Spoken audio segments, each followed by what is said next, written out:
What's up, guys? David here, and welcome to a brand new episode of the Fit Pro Lead Gen show. Today we have Jack Forster, all the way from sunny South England. Or is it sunny? Or is it cold? No. Well, actually, it's a bit sunny today. It was bleak yesterday. Yeah, it rained a lot. And didn't you have like a thunderstorm or some sort of crazy weather last night as well, or something? Yeah, we had.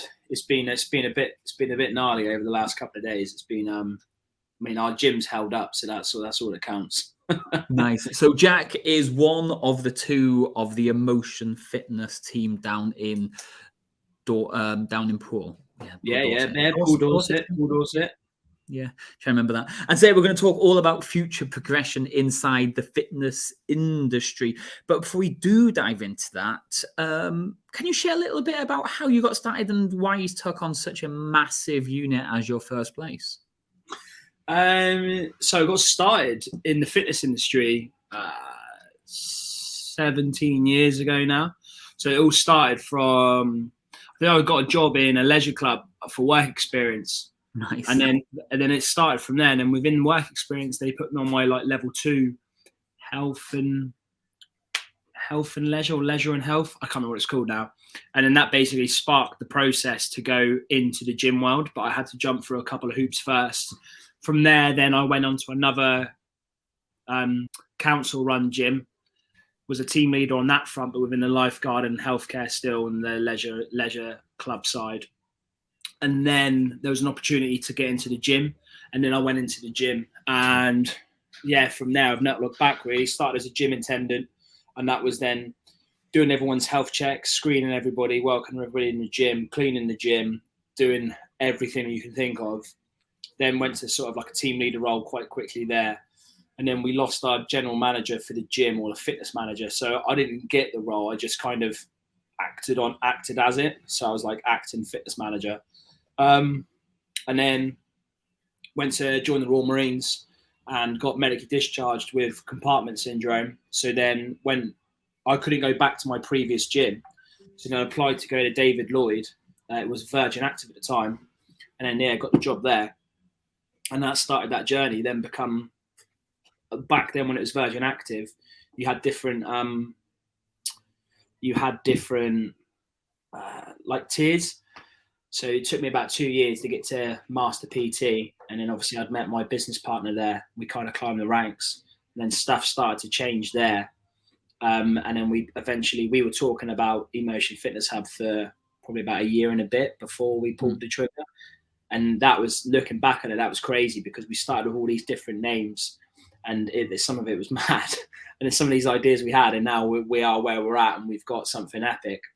And then we pulled the trigger, we left, and then we had we had a little place, and it must have been, it was just over 1,000 square foot, so it was just bigger than our coffee shop now. Tiny. And tiny, but we built a successful business there and a growing brand.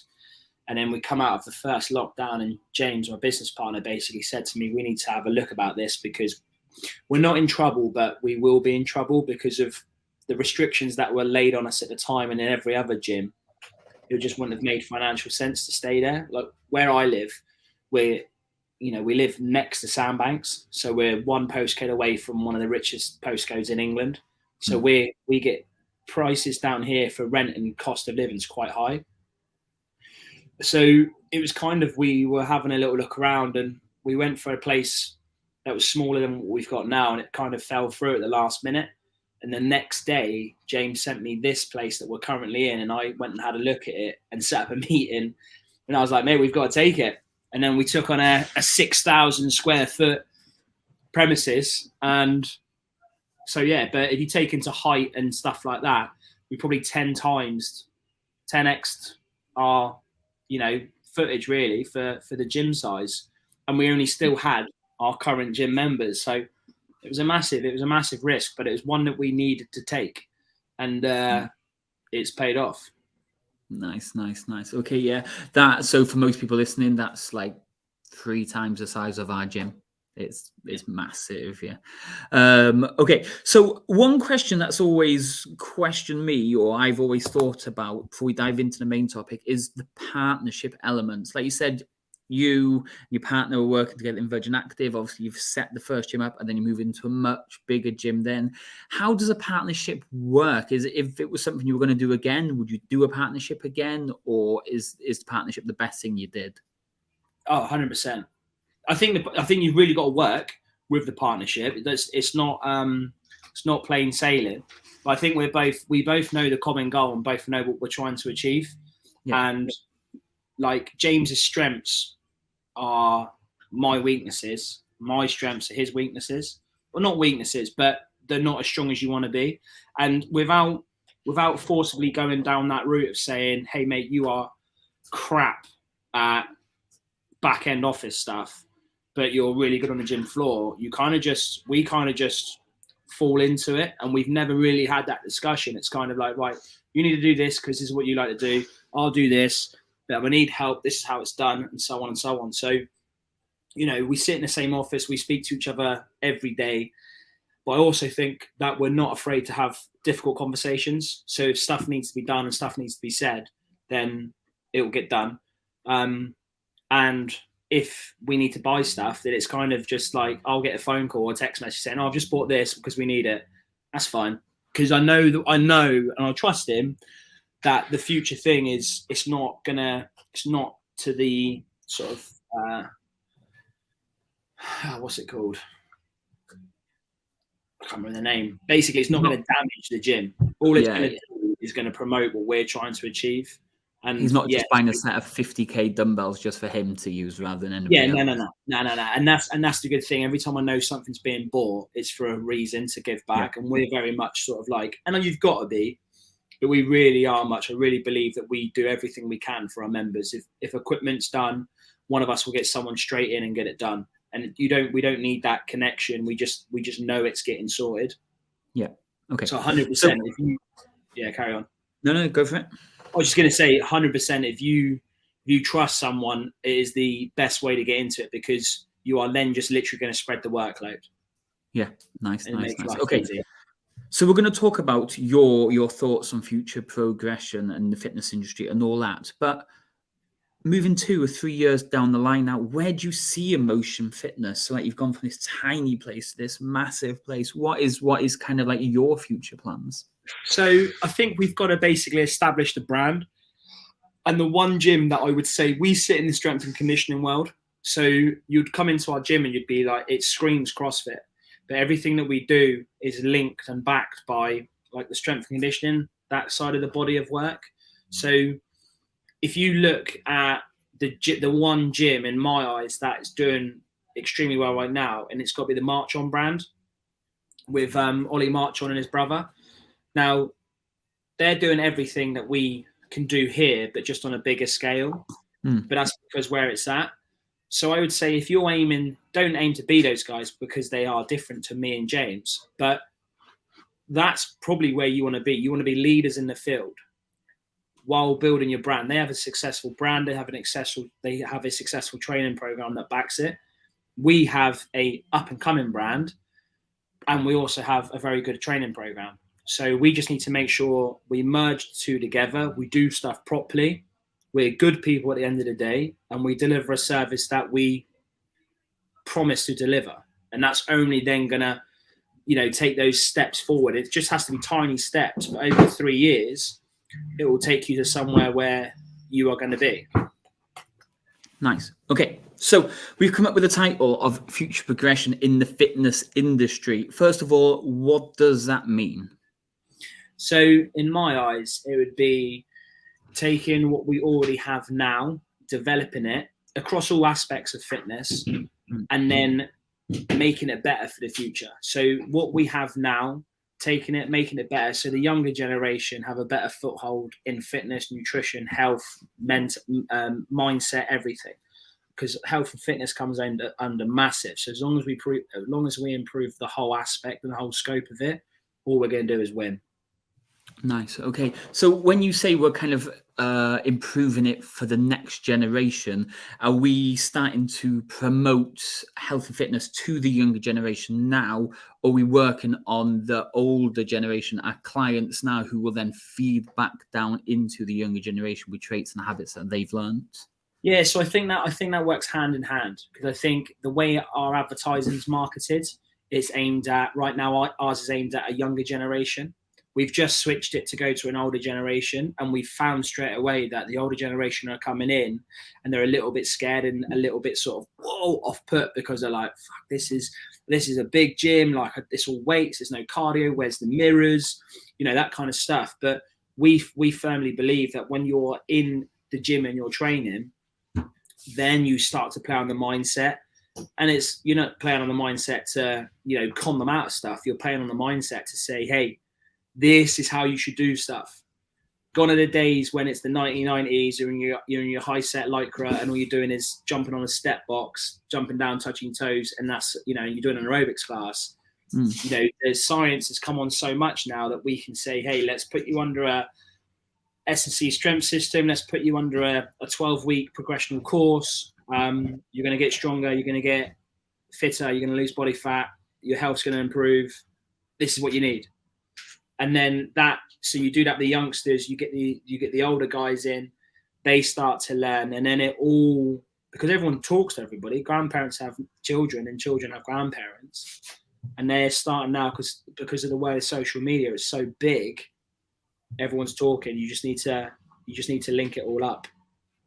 So in your eyes then, how are we able to align the fitness coaches in the fitness industry then? So for example, you've got a strength conditioning facility, whereas a boot camp owner might be getting his clients to dive around in mud in the middle of the rain in the winter and stuff, and they're kind of promoting health and fitness, but in two different forms. How can we align both of those together so we're almost kind of sharing the same message at the same time? So my whole family are heavily military based, all Royal Marines, which is obviously, I understand that boot camp background. So for me, I would see that as long as people are doing, let's just turn the lights off. Hang on. Jimmy. Sorry about that. We've never had that before. As long as people are doing fitness in the right manner and the right way, and they're not preaching just wild thoughts, and they're doing everything properly, then that is fitness done correctly. People will always have, from the moment time began, people have different thought processes. So how I teach a squat might be slightly different to how you teach a squat. But is that same person improving mobility, adding strength, and injury free? Yes. Well, then that's fine. As long as the common goal is the same, then everyone's moving forward. It would be about tying those goals together under one banner, but you've got that now because you have UKSA, British weightlifting, CrossFit. You've got these major companies that are all singing on their same hymn sheet. They do sing slightly different, tunes, but everyone's following the same line. It's just you need to find someone that is 100% concrete and not misleading the truth as well. Nice. Okay. So we stick to that point then of misleading the truth. We've got gym owners and boot camps and PTs and everybody in the fitness industry promoting training and eating well and mindset and stuff, which is kind of like very similar goals and focuses. And then you'll jump on Instagram or TikTok and you'll see this lady promoting a shake, which they're going to lose 1 stone in the next 24 hours by taking this magic shake. How can we educate the public that you can get results that way, but they're not, it's also going to probably damage your body and a load of other stuff. And maybe you should be more. Yeah. So I think on that front, it will take every gym owner and personal trainer to not effectively take a stand, but make sure you are putting out content that is good and that is safe content. Once you start to build a following, you can then understand and people will then start taking your word. We wouldn't go after these people that are on social media because there's a lot of guys and girls on there that you never see them in anything else but gym clothes and drinking these shakes. What you don't see is the constant training they're putting in. You don't see what else they're eating. You don't see their strict regime that they've got to follow.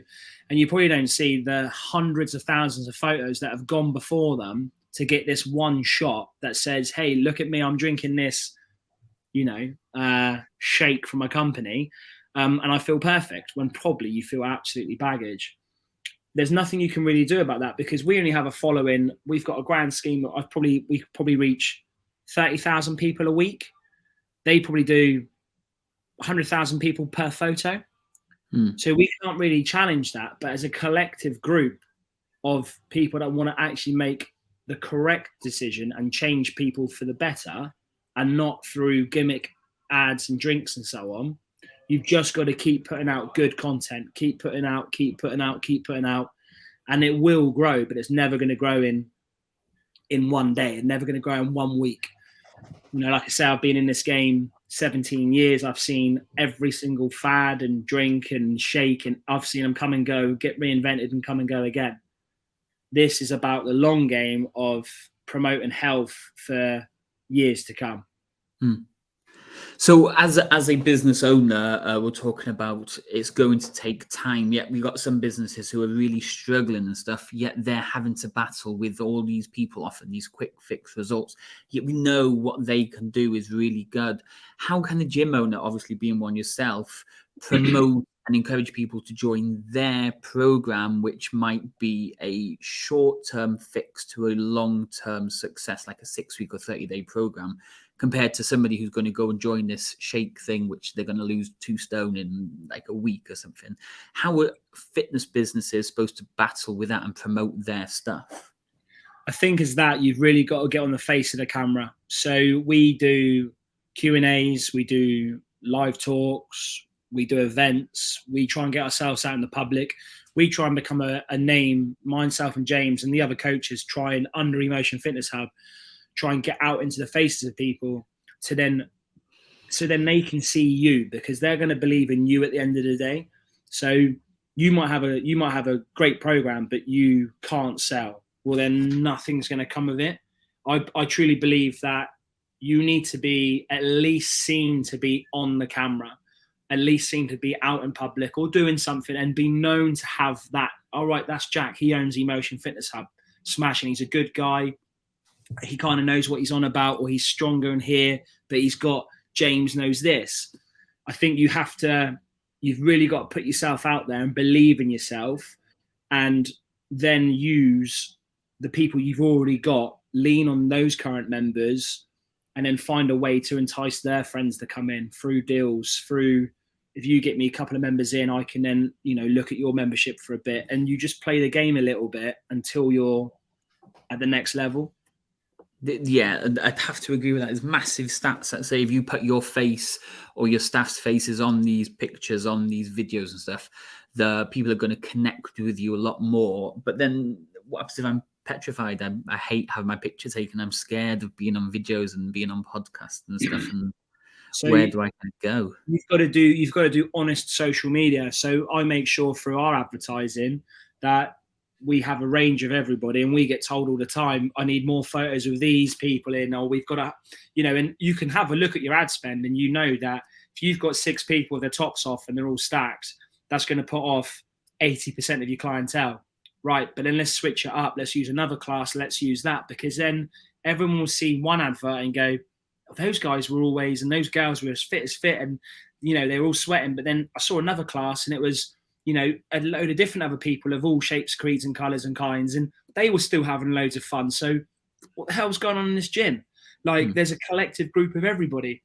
So you've got to be sharp on your advertising, and I would never be afraid to put quiet sessions in there. I remember in the summer, I was on the social media. I did a couple of posts in a day, and I was literally like, you can tell it's summer holidays or half term. I think I had a 6 o'clock class. 3 people turned up. No one turned up for an hour and a half. We normally have 70, 80 people through the door in an hour and a half at first thing in the morning. I had 3 people in the class. No one else was there.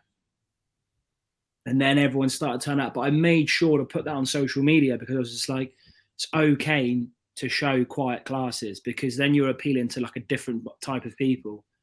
you're then showing that you don't have to be busy the whole time. You're showing a different side of the business, potentially a more vulnerable side to the business, because people expect you to be busy 24/7 or your opening hours, and you're not always busy.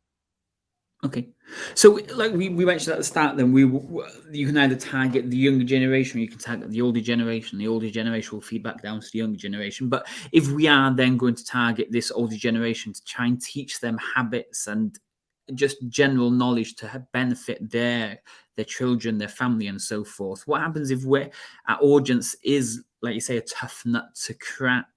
They don't want to believe the real science behind it because they just have all this information from previous years. So you've got to be patient. So you can't get threaders at life when the first 6 people that have come through the door have not signed up, and you're spending money on advertising and so on, and no one's signing up. You have to stay. You've got to believe what you're doing is right, and they might not be the right people for you at the right time. So that will play into everything. Sometimes the first people through the door are not the right people. We've just ran an ad right now with it's over 50s, and we should have had 3 or 4 people turn up. They've not turned up. Now they're not even speaking to us. So you kind of know, like, you've got to roll these dice from time to time, but you're not going to win every time. And you've just got to know that and understand that. And once that happens and that you switch that mindset as a business owner, life becomes so much easier, because you realize you don't have 100% success rate. You've probably got 60%, maybe 50%. But if you've got 50% and they are high member clients or high paying clients, then you're fine. But that will come down to how you personally run your business. But do not be afraid to fail at the first hurdle, because there are people out there you just haven't connected with yet. And once you connect with those people, you'll be able to change them. Yeah, I think a real important point there is like tracking, like you were saying there, like the over 50s people, you had 4 people coming in. We need to understand why they didn't come in. Did they drive and they looked outside the building and thought, no, I'm not doing this? Or did something else crop up and he didn't reply? We didn't send a text message to confirm. There's going to be processes and things that we need to look at to try and fix, to try and, like I say, not get 100% right all the time, but improve the odds of getting it right. Yeah, exactly. So I've asked a load of questions now. Is there anything you think I haven't asked or should have asked around the future progression in the fitness industry? I don't know about like asking. I think it's just people need, and I could probably offend a couple of people here, but just more like a sound common knowledge on what fitness and health and fitness is. It's not all about, name dropping. It's not all about Lululemon tights and Gymshark and, Grenade energy drinks and Red Bull and so on and so on. It's about, having a good understanding of what is right within the fitness world and making sure that is delivered in the correct way. Now, everybody has a different way of expressing what fitness is. I'm completely different to how James, my business partner, will coach. I'm completely different to how my other coaches will coach their classes. But I know full well they'll get the point across on how to deliver fitness. And as long as we're not, as a collective group of gym owners and personal trainers, as long as we're not, seeing the quick fix and a quick buck, then, in time, the fitness industry will change for the better. I just think right now it's a little bit, you can go up, we've probably spoke about it now. We're going to click on Instagram in a minute and we're going to look at spends and likes and comments, and you'll be getting promotions for, shakes and Herbalife and stuff like that coming up because everyone's listening. So they say, and I think we just need to make sure that we're promoting the good stuff instead of the negative stuff and trying to switch mindset for the long game, not the short game. So what do you see the fitness industry being like in a couple of years' time from now then? So I see massive events on social media, but I see a lot of change within team events. Like we've just done something pretty cool, which I can't explain right now, but we've just linked up with someone and it's with another massive event. But I think you're going to see more people getting into turf games, NFG, Bournemouth Sevens, the CrossFit Games and the qualifiers and stuff. I think there's a massive market for team events, and I think a lot more High Rocks. We've just had a couple of people go to High Rocks. There's a massive event now, and there's a massive area and space for competitive sport within the fitness world. And I know from our gym alone, that's just absolutely skyrocketed. But we've done a lot of stuff within our gym for our own. We run something called the Hub Games, and that's just taken off. It's last year. We've just put it on a open software site, and people can just book in. And the amount of people and the connections we've now made just through people. Hey, I love the events. Like, the events have got me. Like, I just want to keep competing. It's just monstrous. You know, people will be competing every other weekend if their bodies allowed them to. So I really think there's going to be a massive change in competitive sport, team sport in the next couple of years. And I just think events are going to get bigger and bigger. But I think the opportunity for people to come out of that, and for gyms that are established or gaining respect within that world, I think you'll see different brands take on different shapes, and then go down that aisle as well of just, you know, we are Emotion Fitness Hub. We're based in, like, maybe we get one in London. You know, hypothetically, you could get one in London, and we're a massive competition gym, but we're renowned for having athletes that compete in High Rocks or turf games and NFG and whatever. You know, we could be that. I think you might see a couple of elite gyms just pop up and say, look, this is where we train. A bit like CrossFit in America.